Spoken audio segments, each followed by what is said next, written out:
Tuhan telah menuntun kita memasuki tahun 2020 untuk mengalami tahun dimensi yang baru, yaitu pola pikir yang baru, cara pandang yang baru, pelayanan yang baru, dan berkat-berkat yang baru, baik berkat jasmani maupun berkat rohani.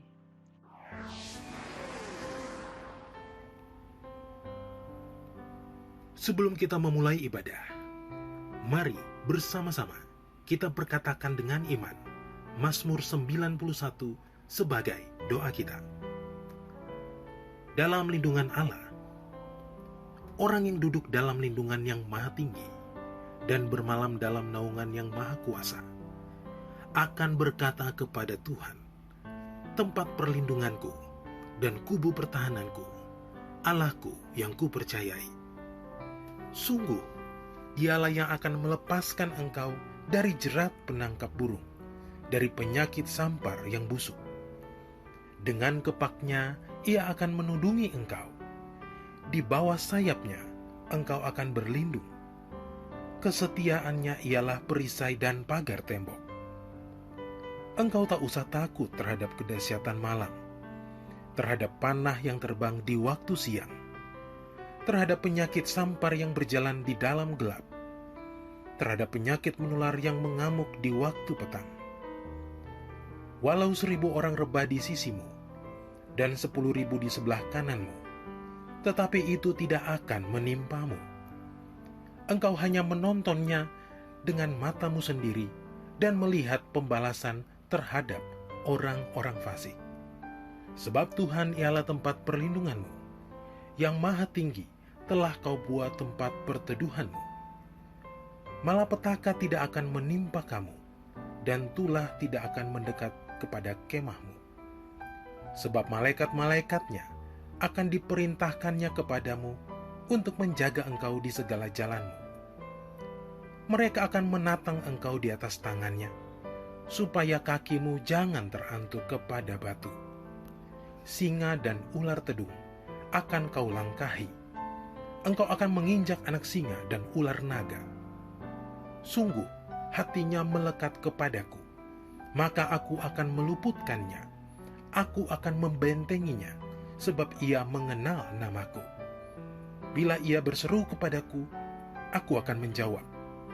Aku akan menyertai dia dalam kesesakan. Aku akan meluputkannya dan memuliakannya. Dengan panjang umur akan kukenyangkan dia, dan akan kuperlihatkan kepadanya keselamatan daripadaku.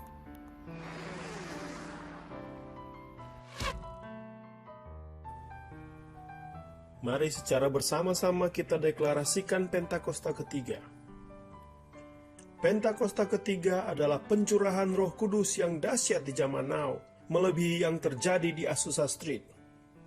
Pentakosta ketiga akan mengakibatkan penuaian jiwa yang terbesar dan terakhir sebelum Tuhan Yesus datang kembali. Pentakosta ketiga akan membangkitkan generasi Yeremia, yaitu anak-anak muda yang dipenuhi Roh Kudus, cinta mati-matian kepada Tuhan Yesus, tidak kompromi terhadap dosa, dan akan bergerak untuk memenangkan jiwa.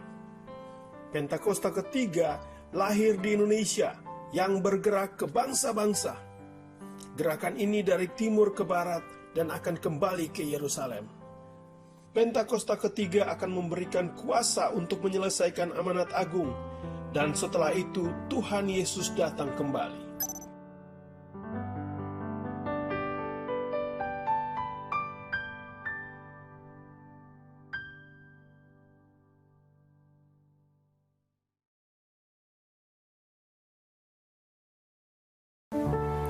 Shalom gereja Tuhan. Shalom.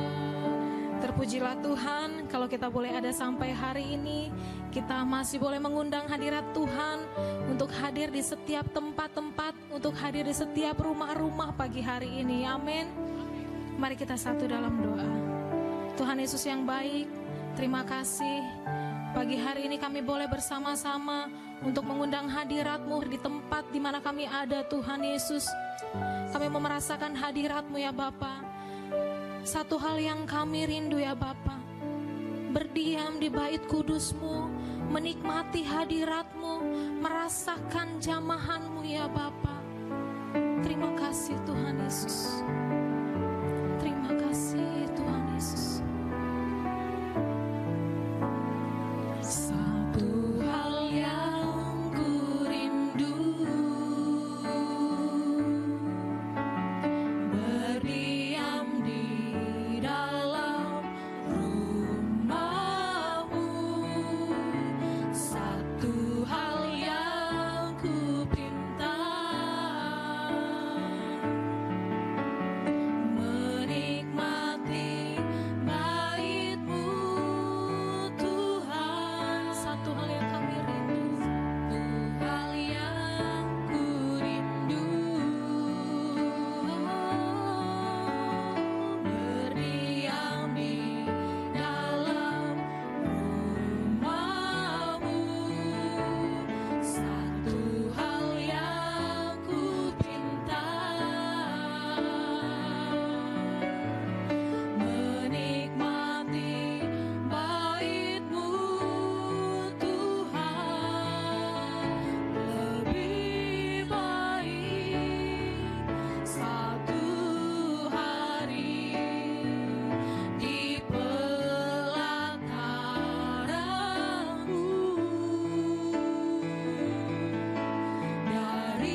itulah yang kami perlu ya Tuhan Yesus.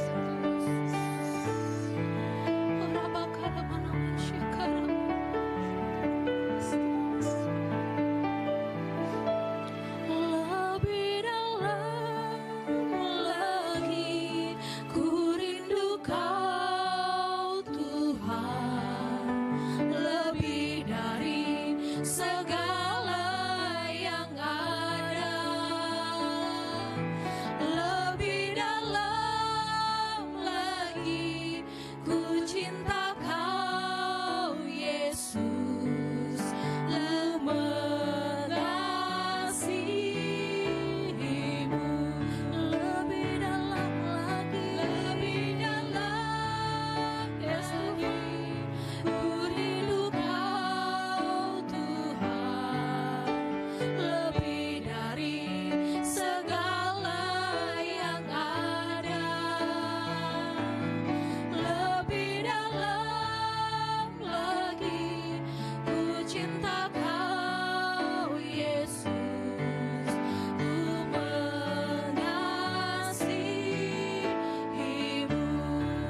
lebih dalam lagi Tuhan Yesus kami mau menyembah-Mu, lebih dalam lagi ku rindu Kau Tuhan, lebih dari segala yang ada.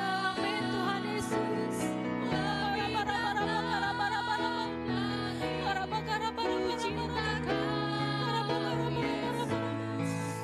Ku mengasihimu,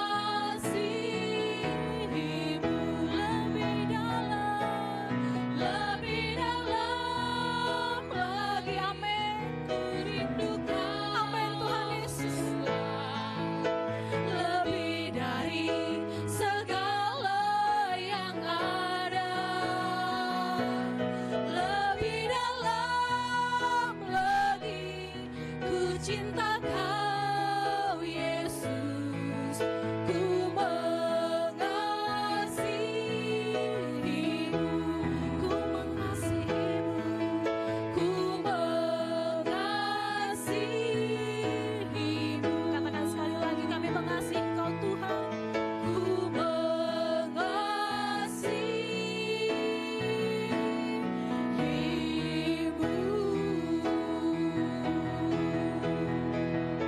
Beri sorak-sorai bagi kemuliaan Tuhan Yesus. Haleluya. Sorakan haleluya. Haleluya.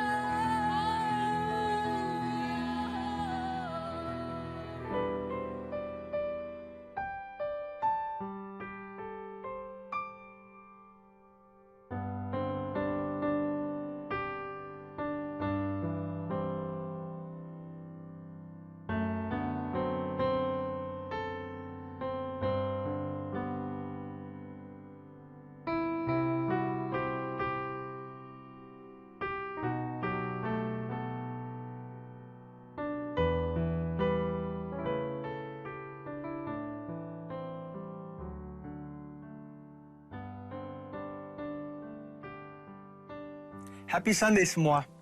Tema Voice of Pentecost hari ini adalah, apakah orang Kristen pasti berbuah? Sebagai orang percaya, hidup kita harus senantiasa berbuah, agar supaya memberikan kesaksian untuk orang lain dan sebagai bukti dari hasil kerja Roh Kudus. Jadi apa itu sebenarnya buah roh? Galatia 5 ayat 22-23 berkata, tetapi buah roh ialah kasih, sukacita, damai sejahtera, kesabaran, kemurahan, kebaikan, kesetiaan, kelemah lembutan, penguasaan diri. Tidak ada hukum yang menentang hal-hal itu. Kalau kita lihat secara biologi, buah adalah sesuatu yang dihasilkan oleh sebuah pohon sebagai bagian dari proses pertumbuhannya. Buah yang dihasilkan oleh sebuah pohon ditujukan untuk menyebarkan benih, dan proses tersebut bisa melalui berbagai macam cara. Benih tersebut bisa jatuh di tanah, terbawa oleh angin, dimakan oleh binatang atau manusia, dan seterusnya. Demikian juga dengan kehidupan orang Kristen. Hidup kita beberapa kali digambarkan seperti sebuah pohon. Kita ditanam, bertumbuh, lalu menghasilkan buah. Dalam konteks kekristenan, buah roh adalah sesuatu yang keluar dari kehidupan orang percaya setelah bertumbuh dalam Kristus. Dan pada akhirnya, buah tersebut ditujukan untuk menyebarkan benih firman Tuhan kepada semua orang. Ketika seseorang lahir baru dan mempunyai iman percaya kepada Yesus sebagai juru selamat, maka orang itu akan mengalami transformasi dalam kehidupannya yang dikerjakan oleh Roh Kudus. Apabila kita mengizinkan Roh Kudus bekerja, Dia akan memberikan karunia-karunia untuk melayani dan memanifestasikan sifat-sifat Allah melalui perilaku kehidupan kita, orang percaya. Sebab buah roh bukanlah sifat alamiah, melainkan karakter orang percaya yang diperbaharui karena melekat kepada Kristus. Dan ini merupakan sebuah tanda dari kedewasaan rohani. Sekarang kita akan membahas beberapa pertanyaan yang sering dibicarakan seputar buah roh. Yang pertama adalah, apakah seseorang bisa menunjukkan nilai-nilai kebaikan tanpa pendiaman Roh Kudus? Untuk bisa berbuat baik, seseorang tidak harus mengenal Roh Kudus. Banyak orang dunia berbuat kebaikan yang bahkan kadang terlihat seakan-akan lebih baik dari orang percaya. Hal ini karena semua orang dimanapun mereka berada dan dari budaya atau keluarga apapun bisa menerima dan menyetujui prinsip-prinsip buah roh. Namun ada perbedaan yang mendasari prinsip-prinsip dari buah roh tersebut antara orang percaya dan orang dunia. Bagi orang percaya, prinsip-prinsip buah roh dilakukan untuk memuliakan Tuhan. Semua ditujukan untuk menyenangkan Dia, dan firman Tuhanlah yang menjadi standar untuk prinsip tersebut. Tetapi untuk orang dunia, yang hidupnya dikuasai oleh kedagingan dan tidak didiami serta dituntun oleh Roh Kudus, prinsip perbuatan baiknya didasari oleh pemahaman orang itu sendiri dengan motif yang berbeda-beda. Pertanyaan yang kedua adalah, apakah orang yang kelihatan berbahasa roh pasti menunjukkan buah roh dalam kehidupannya? Seseorang bisa saja berdoa dalam bahasa roh, tetapi masih hidup dalam kedagingan serta tidak menunjukkan tanda-tanda buah roh. Sebab dibutuhkan upaya oleh orang percaya supaya Roh Kudus senantiasa bekerja penuh, memimpin, dan membentuk karakter Kristus di dalam diri kita masing-masing. Sekali lagi, hal ini sama seperti sebuah pohon. Agar menghasilkan buah, maka pohon tersebut harus dirawat dan diberikan nutrisi supaya bisa bertumbuh dan menghasilkan buah. Seperti yang tertulis dalam Mazmur 1 ayat 1-3. Jadi, berbahasa roh tidak menjamin bahwa buah roh ada di dalam kehidupan seseorang. Bagaimana caranya supaya bisa menghasilkan buah roh? Kita harus melakukan disiplin rohani seperti bersaat teduh, berdoa, berbahasa roh, merenungkan firman Tuhan, bersekutu dalam kul, ikut pelayanan, membantu orang percaya untuk dapat hidup dalam pimpinan Roh Kudus, dan memberikan pelajaran praktis, sehingga mereka pun dapat menghasilkan buah roh dalam kehidupan mereka. Pertanyaan yang ketiga adalah, apa dampak buah roh dalam kehidupan orang percaya? Sama seperti buah yang berasal dari pohon tidak dimakan dan dinikmati oleh pohonnya sendiri, demikian juga halnya dengan buah roh. Buah roh yang dihasilkan oleh orang percaya ditujukan untuk membuat dampak kepada orang lain di sekitarnya. Rasul Paulus mengatakan bahwa orang yang menghasilkan buah adalah orang yang hidup sebagai anak-anak terang. Orang percaya yang menghasilkan buah roh pasti akan berdampak kepada orang lain di sekitarnya. Orang percaya dipanggil dan ditetapkan oleh Tuhan untuk menjadi terang yang dapat dilihat oleh orang lain. Jadi, tujuan akhir dari buah roh adalah supaya lebih banyak orang datang mengenal Tuhan Yesus akibat kesaksian hidup kita. Mari kita mengambil keputusan untuk terus menjaga dan merawat kehidupan rohani kita, supaya nanti pada waktunya, hidup kita juga menghasilkan buah untuk kemuliaan Tuhan. Saudara, untuk penjelasan lebih lengkapnya dari tim teologi kami, jangan lupa buka link yang ada di atas atau scan barcode yang tersedia. Selamat hari Minggu, Tuhan Yesus memberkati.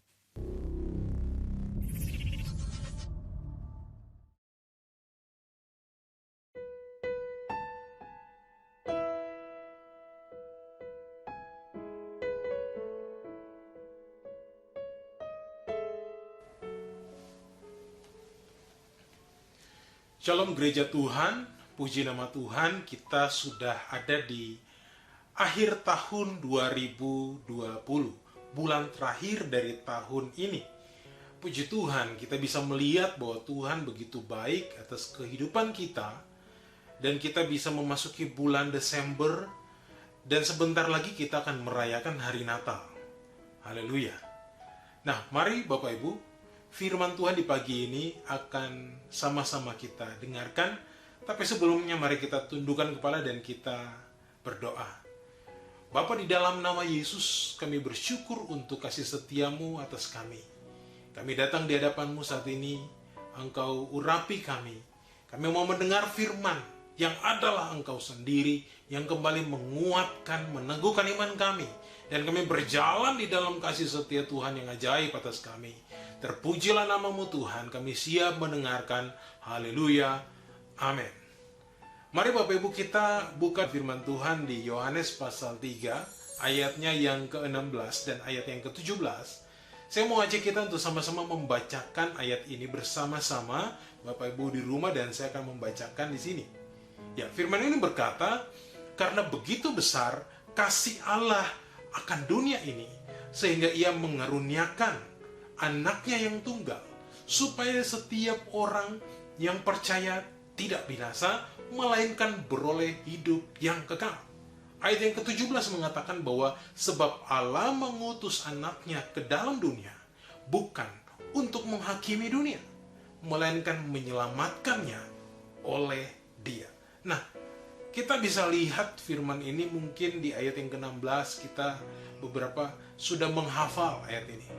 Tapi waktu kita baca ayat yang ke-17, ini adalah peneguhan bahwa karya Natal atau hari Natal yang akan sebentar lagi kita rayakan, ini merupakan momen di mana Allah begitu mengasihi, ya, momen besar, satu momen yang rutin biasanya kita rayakan setiap tahun, tapi kadang-kala kita sudah mulai melupakan makna yang sesungguhnya daripada hari Natal itu oleh karena euforianya.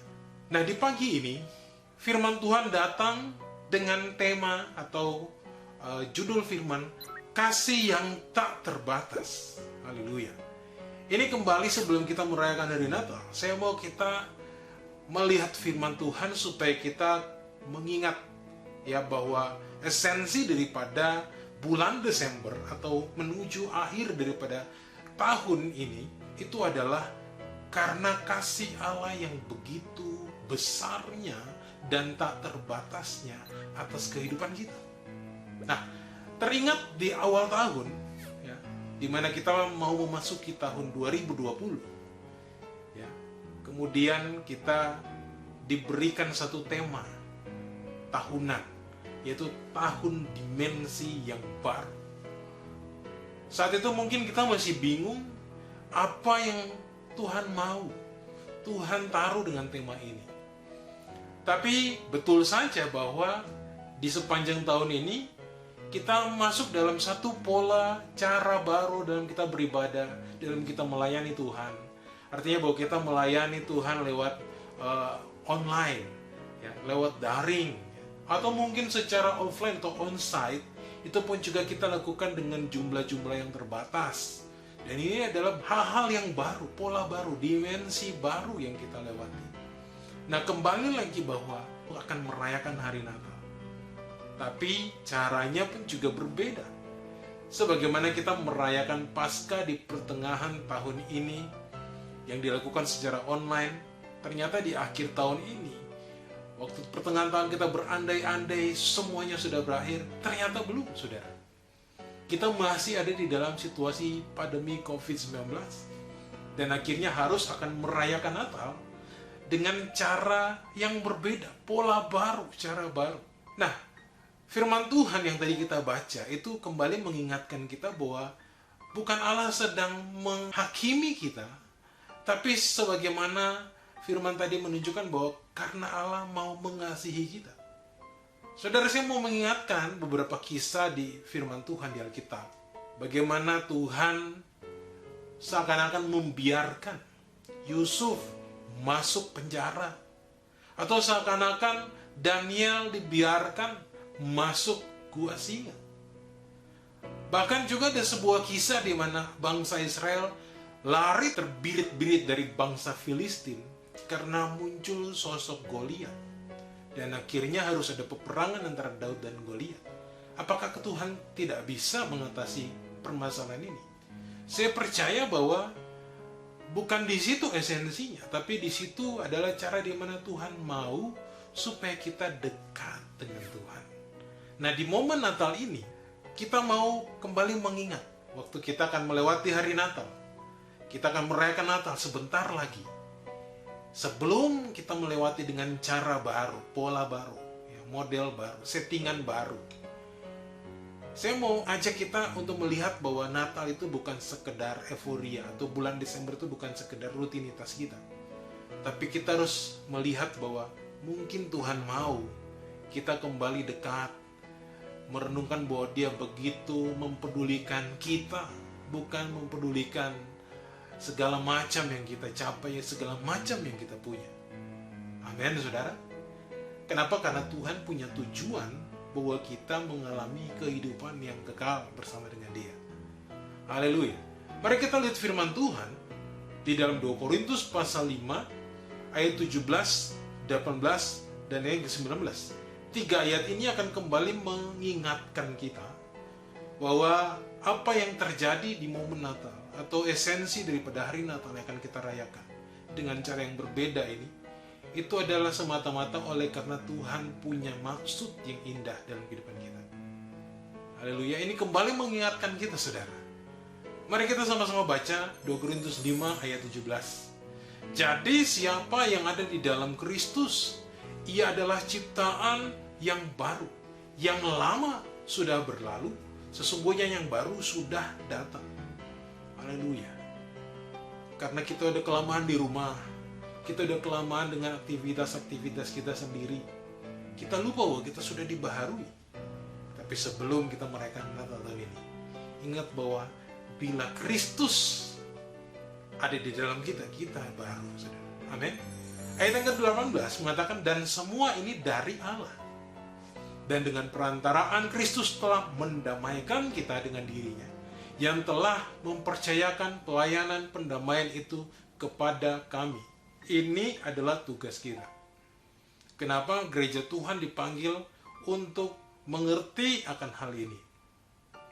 Ingatlah baik bahwa kita sedang diperdamaikan. Kita merayakan Natal itu adalah bukan karena Tuhan mau menghakimi kita. Apa yang sedang kita lewati, pandemi yang sedang kita lewati ini bukan karena Tuhan menghukum kita. Tapi karena Tuhan semata-mata mau membuat kita kembali dekat. Merayakan bulan Desember ini dengan cara yang benar-benar intim sama Tuhan. Haleluya. Kita mau diberdamaikan dan dipercayakan pelayanan pendamaian. Gereja sudah lupa karena ada banyak peristiwa-peristiwa. Tapi ingatlah baik bahwa kita dipanggil untuk hidup dengan prinsip ini. Haleluya. Dan di ayat yang ke-19 mengatakan bahwa sebab Allah mendamaikan dunia dengan dirinya oleh Kristus dengan tidak memperhitungkan pelanggaran mereka. Wow. Allah mendamaikan. Dia tampil untuk menjadi damai. Supaya apa? Supaya kita yang berdosa tidak lagi dihukum. Tapi kita mengalami satu pemulihan, satu pembebasan, satu kelepasan. Haleluya. Dan semata-mata waktu kita melewati situasi ini yang harus kita ingat. Amin, saudara. Bahwa Natal yang akan kita rayakan itu adalah satu momen, satu bagian di mana Allah ingin supaya kita mengingat. Ini adalah momen di mana kita kembali berdamai dengan Allah. Amin. Nah, hal yang kedua, untuk kita bisa mengerti dan merasakan kasih Allah yang tidak terbatas itu dalam kehidupan kita, kita bisa membaca di dalam kitab Lukas pasal 1 di ayatnya yang ke-77 yang mengatakan bahwa untuk memberikan kepada umatnya pengertian akan keselamatan yang berdasarkan pengampunan dosa-dosa mereka. Wow. Ada banyak sekali pengertian mengenai keselamatan atau syarat untuk selamat dengan berbagai macam syarat dan ketentuan yang harus dipenuhi. Tapi begitu luar biasanya waktu kita mau merayakan hari Natal atau mengakhiri tahun ini, firman ini kembali datang mengingatkan kita bahwa perayaan Natal atau yang akan kita lewati nanti itu adalah satu cara di mana Allah memberikan pengertian. Pengertian mengenai apa? Mengenai keselamatan. Keselamatan yang berdasarkan pada pengampunan dosa-dosa. Bukan kita mau bilang bahwa kita akan didoakan supaya dosa kita terhapus, no. Tapi Allah sendiri turun dari surga untuk menjadi pendamai itu sendiri dan menghapus dosa. Keselamatan adalah tanda di mana dosa kita itu tidak lagi diperhitungkan Allah. Oleh karena apa? Oleh karena Yohanes pasal 3 ayat 16 tadi dan ayat yang ke-17 bahwa waktu kita percaya kepada Tuhan, haleluya, hati kita sungguh percaya sama Dia. Ada banyak orang yang bilang percaya tapi kehidupannya tidak berubah. Apakah dia mendapatkan keselamatan? Enggak. Kenapa? Karena pengertian itu tidak diperoleh secara mendalam dan iman itu tidak bangkit. Amin. Nah, hal yang ketiga waktu kita ingin melewati bulan ini sebagai bulan kasih yang tak terbatas, kita harus mengerti bahwa di 1 Yohanes pasal 5 ayat 11 dan 12 kembali mengingatkan kita bahwa ini adalah cara di mana Tuhan menyediakan kehidupan yang kekal hanya di dalam Yesus Kristus Tuhan. Ayat yang ke-11 mengatakan bahwa dan inilah kesaksian itu. Allah telah mengaruniakan hidup yang kekal kepada kita dan hidup itu ada di dalam anaknya. Ingat baik-baik. Hidup yang kekal itu hanya ada di dalam Kristus. Amin. Jadi waktu kita melihat hal ini, kita memperoleh suatu pengertian mengenai keselamatan dengan penghapusan dosa. Bukan keselamatan karena kita melakukan A, B, C, dan sebagainya. Tapi kita mengalami keselamatan karena kita mau Tuhan hadir dalam kehidupan kita. Nah, coba kita lihat 1 Yohanes pasal 5 ayat yang ke-12. Firman Tuhan katakan, barang siapa memiliki anak, ia memiliki hidup. Barang siapa tidak memiliki anak, ia tidak memiliki hidup. Jadi biarlah hati kita betul-betul dibuka untuk Tuhan, dan kita hidupi, kita minta Tuhan masuk dalam hati kita, hidup kita. Dan dengan demikian, kita memperoleh kehidupan yang kekal. Bukan hanya sekedar ucapan di mulut, lalu kemudian kita merasa bahwa kita sudah diselamatkan, enggak. Tapi waktu Allah hadir, hidup dalam kehidupan kita, kita akan mengerti apa yang harus kita lakukan untuk Tuhan. Apa yang benar, apa yang dikenan oleh Tuhan. Dan pastinya kita akan menghindar untuk melakukan hal-hal yang mendukakan hati Tuhan, mendukakan Roh Kudus Tuhan. Amin, saudara. Sehingga hidup kita tidak sembarangan.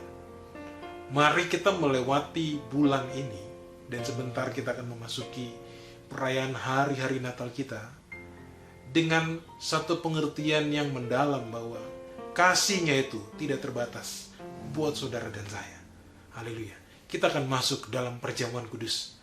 Mari kita mau mempersiapkan hati kita mau buka hati kita di hadapan Tuhan. Kita mau bilang, Tuhan, saya mau memasuki bulan ini, mengakhiri tahun ini dengan cara yang benar. Di mana waktu awal tahun saya memulai dengan Tuhan, akhir tahun ini, bulan terakhir dari tahun 2020, tahun dimensi yang baru, saya akan mengakhirinya juga, dan saya akan melewatinya juga dengan Tuhan. Haleluya. Mari Bapak Ibu, kita berdoa untuk firman Tuhan ini. Dan kita mau berdoa untuk mempersiapkan waktu kita untuk mengambil perjamuan kudus. Terima kasih Bapa untuk firman-Mu yang ajaib, yang kudus. Engkau kembali mengingatkan kami supaya hari Natal yang akan kami lewati di sepanjang Desember akhir tahun 2020 ini Tuhan. Kami melewatinya karena kami mengerti dengan benar bahwa Tuhan mau supaya kami dekat lagi. Kami mengasihi Tuhan lebih lagi. Kami mau masuk dalam perjamuan kudus. Tuhan, layakkan kami. Mari Bapak Ibu ambil waktu sejenak, minta ampun sama Tuhan. Biar setiap kita dilayakkan untuk sehidangan dengan Tuhan dalam perjamuan kudus ini. Oh Bapa, oh Tuhan, Engkau yang kuduskan kami, sucikan kami, layakkan kami Bapa untuk sehidangan dengan Engkau dalam perjamuan kudus di pagi ini. Mari Bapak Ibu katakan di hadapan Tuhan, segala dosa pelanggaran, baik yang secara sengaja maupun yang tidak sengaja kita lakukan. Mari nyatakan buat Tuhan, ampuni kami Bapa. Kami lemah, kami bukan apa-apa, tapi kami mau datang di hadapan Tuhan. Engkau yang sucikan kami dengan kuasa darah-Mu, supaya kami layak sehidangan dengan Engkau dalam perjamuan kudus ini. Haleluya, haleluya. Amin. Perjamuan kudus sudah bisa dibagikan. Perjamuan ini hanya untuk orang-orang yang sudah percaya. Anak-anak di bawah umur 12 tahun tidak diperkenankan untuk mengambil perjamuan kudus ini. Silakan dibagikan. Mari sama-sama kita angkat roti di tangan kanan kita. Firman Tuhan berkata, sebab apa yang telah kuteruskan kepadamu, telah aku terima dari Tuhan, yaitu bahwa Tuhan Yesus pada malam waktu ia diserahkan, mengambil roti dan sesudah itu ia mengucap syukur atasnya. Ia memecah-mecahkannya dan berkata, inilah tubuhku yang diserahkan bagi kamu. Perbuatlah ini menjadi peringatan akan aku. Bukankah roti yang atasnya kita ucapkan syukur adalah persekutuan dengan tubuh Kristus? Mari kita makan dalam nama Yesus. Mari kita angkat anggur di tangan kanan kita tinggi-tinggi. Demikian juga ia mengambil cawan sesudah makan lalu berkata, cawan ini adalah perjanjian baru yang dimeteraikan oleh darahku. Perbuatlah ini setiap kali kamu meminumnya menjadi peringatan akan aku. Bukankah anggur yang atasnya kita ucapkan syukur adalah persekutuan dengan darah Yesus? Mari kita minum dalam nama Yesus.